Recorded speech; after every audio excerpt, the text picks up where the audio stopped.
मुलगी असतेच ग खरंच लाघवी, म्हणूनच घरटी एक तरी जन्मावी.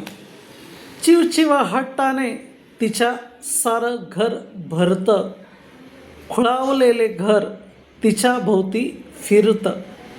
तिचं असणं मनाला देतं प्रसन्नता, तीच तर असते घराची खरी संपन्नता.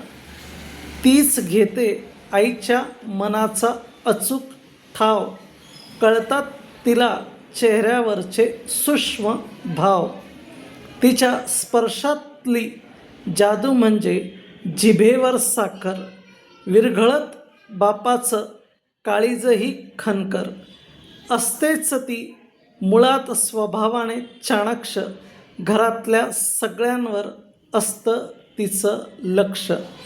आई आज तोंड का गं तुझं उतरलंय, आई दादाचं काहीतरी हल्ली बिनसलंय, आई आबायांच्या उशीचं कवर फाटलंय, आई आजीचं औषध कालच संपलंय, आई बाबांचा दिवसेंदिवस वाढतोय घेर, आई कामवाली नीट काढत नाही ग केर.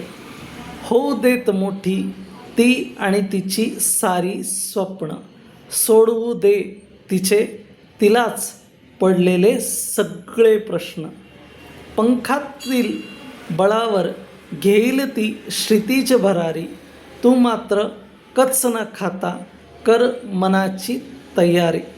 कितीही दूर गेली तरी तुटणार नाही नाळ, वियोगाच्या दुःखांवर फुंकर घालेल काळ. कोण म्हणतं मुलगी चालवत नाही आपला वंश, तिच्यातही असतोच ना आपला एक सुंदर अविभाज्य अंश. धन्यवाद.